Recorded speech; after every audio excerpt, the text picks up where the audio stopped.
Une voie pour renforcer la sécurité alimentaire du pays et préserver la biodiversité biologique des espèces végétales. L'Algérie fait des pas constants dans le sens de l'autosuffisance alimentaire et de la valorisation des investissements agricoles, en lançant la première banque de semences, où le Premier ministre Amin bin Abdulrahman a révélé que l'importation de semences potagères sera arrêtée à partir de l'année prochaine. Et le gouvernement cherche à travers cette décision à couvrir les besoins nationaux dans le domaine agricole par 80% de la production interne. Problématique. La culture de plantes et d'arbres fructueux et non fructueux dépend de la plantation de semis et de graines dans des pots ou des sacs en plastique, et après une période de croissance, ils sont retirés du pot ou du sac et transférés dans le sol pour compléter leur croissance. Mais lorsqu'il est planté sans enlever le sac ou le pot, il entrave la croissance de la plante et forme une couche isolante qui sépare le sol en deux parties. D'autre part, les sacs et les pots en plastique perdent rapidement de l'eau en raison des nombreux trous qu'ils contiennent, ce qui peut entraîner l'assèchement du sol et cela a des effets négatifs sur les plantes. Parce qu'ils sèchent rapidement, ils nécessiteront plus d'arrosage. Lors de la plantation ou du lancement du sac ou du pot en plastique dans les terres agricoles, il faut plus de 450 ans pour que ces matériaux se décomposent, et jusqu'à ce moment il est présent dans le sol avec ses substances nocives. Les déchets plastiques mélangés à la terre agricole ont de graves effets sur la chaîne alimentaire. De fines particules de plastique sont absorbées par les plantes et s'accumulent dans leurs fruits et leurs feuilles, ce qui entraîne leur infiltration dans la chaîne alimentaire humaine et leur entrée dans le corps humain qui mange ces aliments végétaux contaminés par des déchets plastiques, ce qui cause de graves dommages à la santé et à la sécurité humaine. Les déchets plastiques agricoles ne sont souvent pas traités, mais sont éliminés dans des décharges avec d'autres déchets ou dans des terrains ouverts, ou sont mis en enfouissez-le ou incinérés. Malgré les directives sur le danger des déchets plastiques agricoles sur le sol, l'eau, le bétail et la santé publique. Créée en 2011, ETS Pionery of Industrial Investment est une société algérienne spécialisée dans la conception et fabrication des machines de transformation du papier. Elle a participé à de nombreuses expositions et compte de nombreux clients locaux. Notre société s'engage dans le développement durable et choisit des matériaux et des procédés de fabrication ayant le moindre impact environnemental. Une des réalisations les plus importantes de l'entreprise dans le domaine de la transformation du papier figure PFPO, 100% recyclable et biodégradable comme une excellente alternative au plastique. La solution. PFPO sont 100% biodégradables. Et excellente alternative au plastique. Recyclé et renouvelable. La définition de PFPO.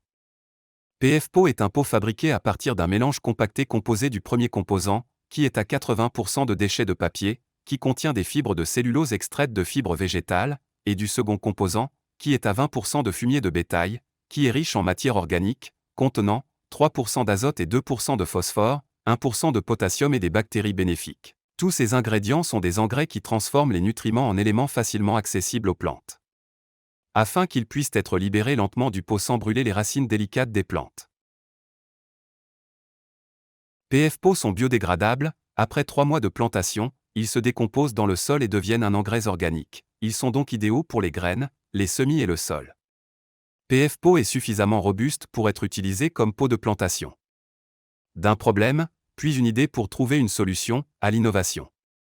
En 2018, l'équipe de TS Pionery of Industrial Investment composée d'ingénieurs diplômés des universités algériennes avec différentes spécialisations telles que la mécanique, l'énergie, la chimie et d'autres, se résolut à développer l'idée des pots agricoles biodégradables PFPO, où on commençait à étudier les exigences de la ligne de production. Et le processus commence par la réalisation d'une conception en 2 et 3 dimensions à l'aide du programme SolidWorks. Une fois la conception terminée, l'acquisition de matières premières matériaux commence, en veillant à ce qu'ils soient produits localement, y compris des tôles de différentes tailles et des éléments électriques pour la fabrication des machines suivantes. Pétrin, machine de formage, unité de contrôle, cuve de mélange, pompe à pulpe, pompe à vide, bac à eau, étuve de séchage. Le processus de fabrication de la ligne commence dans l'atelier, où les ouvriers coupent, plient, roulent, soudent et enfin peignent.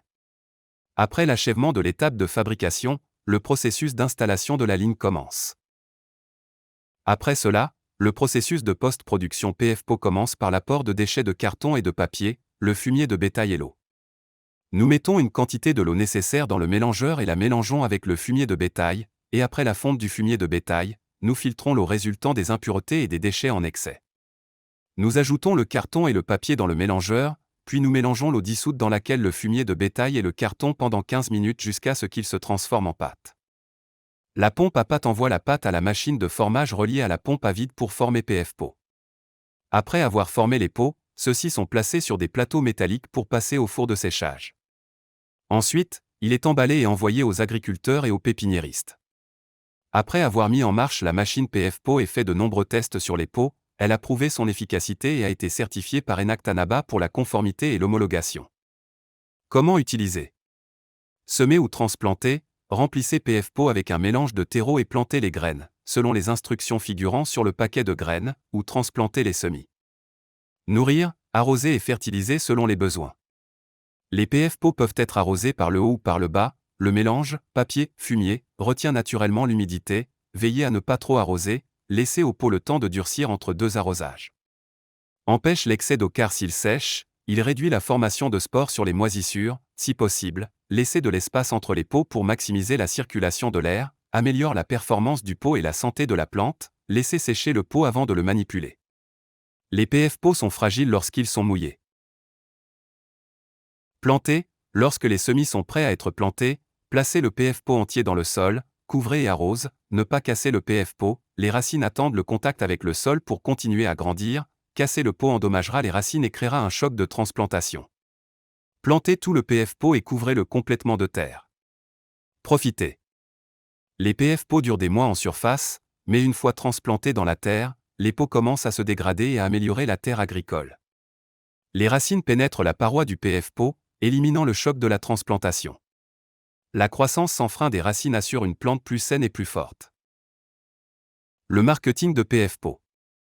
Les pots de plantation produits par le projet peuvent être présentés aux agriculteurs ainsi qu'aux revendeurs à des fins de distribution agricole, et également via Internet dans divers sites de réseaux sociaux, et au fil du temps, des clients spécifiques seront identifiés et des produits pourront être fournis à eux en permanence.